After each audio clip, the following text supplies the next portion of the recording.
যে রাতের দিকে আমরা হলো আওয়ামী লীগের যে বাসভবন আছে সেই বাসভবনের সামনে কেন্দ্রীয় বাসভবনের সামনে আমরা একটা বিক্ষোভ কর্মসূচি পালন করি এবং সেখানে একটা ব্যানার লাগানো হয়।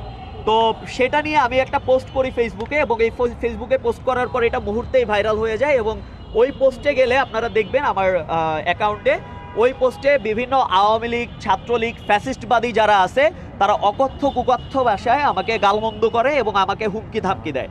তো এই পর্যায়ে বিকালের দিকে আমাদের ডেমরা থানার যে সংগঠক এহসান এবং হলো আমাদের ঢাকা মহানগর দক্ষিণের সমন্বয়ক টিমে তাসকিন এরা এসে আমাকে খবর দিল যে সারুলিয়া আওয়ামী লীগের সভাপতি সারুলিয়া আওয়ামী লীগের উপজেলা আওয়ামী লীগের সভাপতি আজিজ প্রধান সে এলাকায় আসছে। তার মোটিভটা হলো সে কিছু ছেলে পেলে জোগাড় করতেছে আমার উপরে অ্যাটাক করবে এই পোস্টকে কেন্দ্র করে।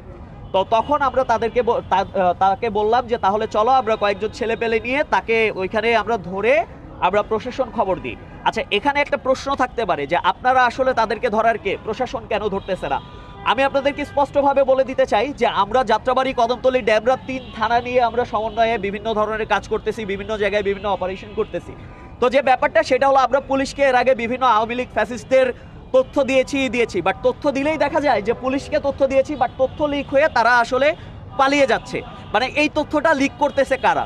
তো এর জন্য আমাদের যে ইন্টেনশনটা ছিল যে সে যেহেতু একজন ফ্যাসিস্টবাদের দোসর তাকে আগে আটকিয়ে তারপর আমরা প্রশাসনকে মুভ করতে বলবো। তো সেই উদ্দেশ্যে আমরা যাই তার বাসায়। তো তার বাসায় গিয়ে যে আমরা কোনো মব বা আমরা কোনো আসলে মব করার চেষ্টা বা ভাঙচুর করার চেষ্টা এরকম কোনো কিছুই হয় নাই। এইটা তার বাসায় বিভিন্ন সিসিটিভি ফুটেজ আছে, একাধিক সিসিটিভি আছে, সেই ফুটেজগুলো আপনারা চেক করলেই পাবেন। তো পরবর্তীতে আমরা তাকে পাই না, তার ছেলেকে পাই। তার ছেলে জানালেন যে ওই আজিজ প্রধান দুপুরে বাসায় আসছিলেন ঠিকই, কিন্তু তার ছেলের সাথে কোনো যোগাযোগ নেই তার, কারণ তার ছেলে রাজনীতি পছন্দ করেন না, বিশেষ করে আওয়ামী লীগের রাজনীতি। ইতোমধ্যেই তার ছেলের একটা ছবি আমাদের হাতে আসে যেটাতে সে প্রত্যক্ষভাবে যে মনু মিয়া এমপি, ঢাকা 5-এর এমপি ছিল মনু মিয়া, তো অবৈধ এমপি বলবো, তো তাকে ফুলেল শুভেচ্ছা জানাচ্ছে। তো তখন আমরা তাকে প্রশ্ন করি যে আপনি তাহলে এখানে কেন, আপনি যদি রাজনৈতিক কোনো কিছু আসলে পছন্দই না করেন। তো একটা পর্যায়ে আমি সাথে সাথেই ওইখানে সিসিটিভি ফুটেজ পর্যবেক্ষণ করলেও দেখবেন যে ডেমরা থানার ওসিকে ফোন দিলাম যে ভাই একটা ফোর্স পাঠান, কারণ এইখানে আপনাদের যে বিষয়টা সেটা হলো বিভিন্ন যাচাই বাছাইয়ের দরকার আছে। তো তিনি একটা ফোর্স পাঠাচ্ছে। ফোর্স রাস্তায় থাকা অবস্থায় ওনার ছেলে যে শ্যামল প্রধান সে আমাদেরকে বললো ভাই একটু নিচে আসেন, আমরা বাসার মধ্যে না করি, নিচে কথা বলি। তো তিনি আমাদের নিচে নামাইছেন, নিচে নামিয়ে তিনি আমাদেরকে 1 লক্ষ টাকা অফার করছে। 1 লক্ষ টাকা অফার করছে এটার বিনিময়ে যে আমরা যেন তাকে ছেড়ে দিই, পুলিশ যেন এখানে মুভ না করে। তো আমরা পরবর্তীতে এই কথা শুনিনি, আমরা তার সাথে একাত্মতা প্রকাশ করিনি, আমরা প্রশাসন মুভ করিয়েছি।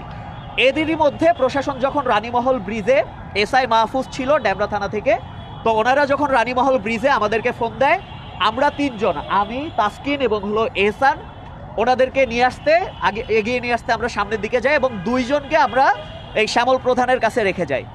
তো আমরা ফোর্স নিয়ে আসতে গেলে ইতোমধ্যেই নাকি 20-25 জনের একটা মব সৃষ্টিকারী টিম 67 নং ওয়ার্ড, ডেমরা 67 নং ওয়ার্ডের সহ সাধারণ সম্পাদক রফিকুলের নেতৃত্বে এসে আমাদের ওই 2টা ছেলেকে মারধর করে, প্রাথমিকভাবে মারধর করে সেই লোকটাকে বিএনপি আপনার থানা ছাত্র দলের অফিসে নিয়ে যায়, গলাকাটা জমজম রেস্টুরেন্টের সামনে।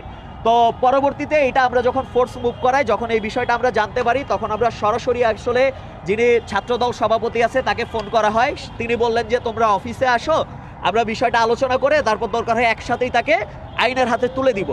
আমরা সেইভাবে আমরা সেই 4-5 জন আমরা জাস্ট অফিসের সামনে গিয়ে দাঁড়াইছি, আর তারা এলো পাথারি আমাদের উপর আক্রমণ করছে। এই আক্রমণে আপনি দেখতেছেন আমি যে এত জোরে জোরে কথা বলতেছি, আমার নাকের মধ্যে ক্ল্যাম্প করা, নাক দিয়ে অনবরত আমার রক্ত পড়তেছে, আমার প্রোফাইলে গেলে দেখবেন। তারপর আবার যে বিষয়টা সেটা হলো যে আমার মাথার এই দিকটা দেখেন, মাথার এই দিকে, তারপর হলো আমার চোখের এই দিকটা যদি দেখতেন, ঠিক আছে। সো যে বিষয়গুলো সেগুলো হলো যে আসলে একজন আওয়ামী ফ্যাসিস্ট যারা আসলে মানুষের ক্ষতি করছে, মানুষের বিরুদ্ধে দাঁড়াইছে, যারা আমাদের ছাত্রদের বিরুদ্ধে গুলি করতে ভাবে নাই, তাদের জায়গা হবে হয় দেশের বাহিরে ভারতে অথবা জেলে। তারা দেশের ভেতরে কি করে